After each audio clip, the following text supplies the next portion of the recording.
On Thursday this week, we had a meeting of all of our chaplains, so the chaplains that you know from Newman House and Westminster Diocese, and a good number of other chaplains from the south of England, to have a formation day for ourselves to help us to understand evangelisation and what it means to reach out to other students and staff on our different campuses. And this was led by a wonderful young woman teacher and evangelist called Hannah Vaughan Spruce. Some of you might have heard of her. Lots of great information. I'd love to share it all with you, but I'm afraid it was one challenging, difficult statistic that stuck out. It's from the States, but Hannah said it's probably very similar in her experience in the UK. This is the statistic: that for every one person that joins the Catholic Church, that becomes baptised or received into full communion at Easter or whatever, for every one person that joins the Catholic Church, at the same time 10 leave it. Just let that sit there in the room for a little bit, yeah? And that most of these, the majority, have taken that decision to leave by the age of 23. 23. It's very sobering, isn't it? Think of all the excitement and joy that we had here at the chaplaincy on the night of the Easter Vigil, when 4 of our young students were baptised. Amazing, and nothing to take away from that at all for them or for the community. But just in the light of what Hannah says, that it's more or less certain that as those 4 students were baptised, 40 baptised Catholics had already become disconnected from their faith or were pulling away from it, perhaps in these same months that our students were on their RCIA course. So the joy of conversion, as I say, nothing takes away from that, but the sadness and the concern about, what should we call it, unconversion, or whatever the opposite is. Pick your word. So look, what's the New Testament got to do with this? Isn't the Bible for serious Christians, for the committed, for the apostles, for missionaries, for martyrs? Well, it's interesting that today's gospel is exactly about 2 people walking away from the church, isn't it? They are quite literally Peter and John and James and Mary Magdalene and the other close circle of disciples. They're in Jerusalem, coming to terms with the resurrection. But our 2 disciples today, Cleophas and his friend, they are already 7 miles away. That's quite a walk. On the road to Emmaus and heading out much further. What's it say to us? Well, first of all, it says the gospel is for ordinary people who are often full of doubts and questions, and not just for saints. It's for people like Cleophas and his friend, who maybe have already taken a look. They were there with their friends, but they're now walking away. And to see, how does the Lord come to be with them? It's a lovely pattern. And just to summarise it very quickly, first, Jesus joins them, but something stops them recognising him. They trust him. That's interesting. There's trust, but they don't know his identity. Then they talk freely. They share their problems and their doubts and questions. Then he explains the scriptures to them and helps them to make sense of what they've been saying, but in the light of the promises of God. So he takes their questions. He doesn't deny them, but he puts them in a bigger context. And then they take the active step of inviting him to stay with them for the evening. He's reached out to them, walking with them, but now they reach out to him. It's the first time they've actually trusted him. And then he eats with them, blesses the food, and they recognize him at the breaking of the bread. Do you see, it's quite a beautiful picture of the journey of conversion. And I'd like you to apply it not just to our neophytes, our newly baptised, and think, oh yes, this is what they did over the last couple of years. This is what they did on the RCIA. No, I'd like you to apply it to yourself now. You may have many questions and doubts and worries, like these two disciples. You often can't make sense of what is happening, or why, or what it means. You know the facts of your life, but you don't know the significance. You know the facts, but you don't know the significance. And you worry sometimes there is no significance. And so for you to see yourself in the disciples today, and to really believe that Jesus is walking with you, he's present in your life. This is not, again, just for the saints or for the holy people or for the evangelists. This is for the people who are doubting and questioning and worried as much as anyone else.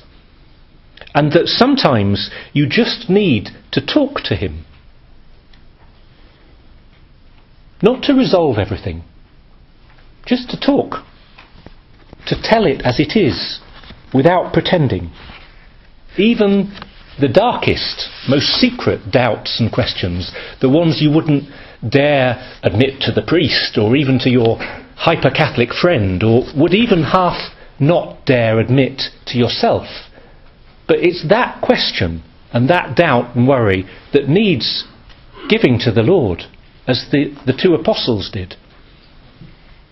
But that allows the Lord then to help you slowly to see the bigger picture. And this is the problem, is we kind of hold to ourselves the worries and the questions, and we don't give them space to be put in a larger context, which is partly the stories of the Bible, the promises of God, the words of Jesus, the teaching of the church.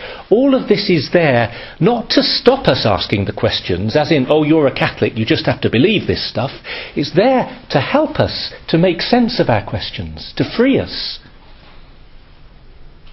But then, like the disciples, actually needing to reach out to the Lord and say, come in. Come in.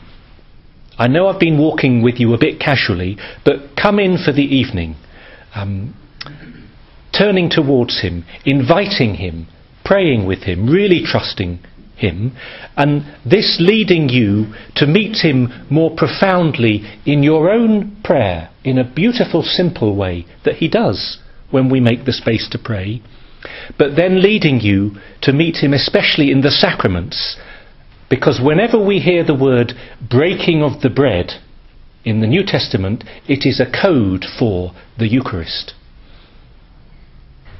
He leads them, and they lead him towards that encounter in the Eucharist. They realise that the one they've been walking with and talking to is actually still here now, as we are about to realise round this altar. And that's when, finally, they recognise him. So where are you on this spiritual map, this map of conversion? Are you worrying, or walking, or talking, or listening, or inviting, or praying, or worshipping here? Well, you're here physically, but where are you spiritually and emotionally? In one sense, and this is the real encouragement of the gospel today, in one sense it doesn't matter as long as you're being honest and you are on the journey. To believe that Christ is with you right now, however far you've got or however far you haven't got. And that to trust that there is a reason for where you are, and he wants to come closer to you and to help you to return to your true home, to where you will find him and the support and love you need from your brothers and sisters in the church. It's true for you. It's equally true for your family and friends. And I just want to turn it upside down now and to say to you to imagine yourself not as the two disciples, but for you to think of yourself as being the Lord in this story, accompanying your friends and colleagues and family. How can you walk with your friends on their spiritual journey? Where are they on this map? And if you're Jesus in this story, what do you need to do in order to help them at that particular moment? Do you see how subtle it is? Because sometimes Jesus is just walking. Sometimes he's asking questions but not giving answers. And it's okay to do that at the appropriate time. Sometimes he's reprimanding them. He says to them, "You foolish men, for not believing the scriptures." Now, I'm not saying you should use that language, but sometimes we need to be a bit brave and say, look what's happening. Can't you see?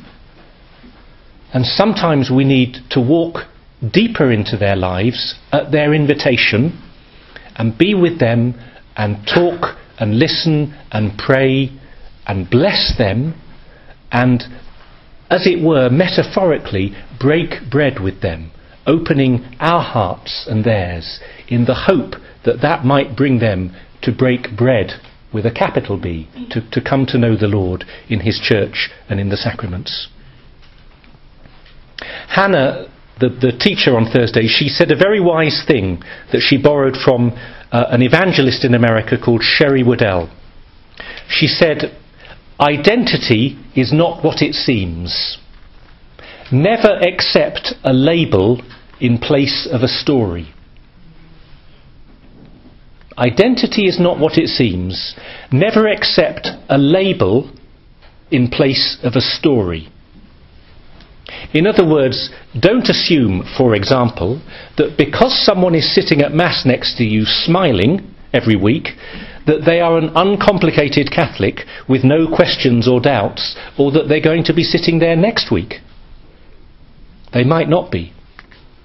But equally, don't assume that because someone seems to have no faith, or is railing against the church, or is a self-proclaimed atheist, or is in another religion, don't assume that they don't have very deep questions about life, faith, God, and perhaps about Christ and his church and what they have to offer. These people, without labels, which is all of us, they need your friendship, like Christ walking with the disciples. They need you to listen, perhaps to prod them, to challenge, to spend time with them, and not to give up on them. And if the conversation continues along the road, God knows, perhaps you will be able to help them to take that turning point when they walk from Emmaus back to Jerusalem and into their true home, which is to know the Lord and to know his church. The Gospel reading, therefore, is about conversion, first of all, but it's also about mission.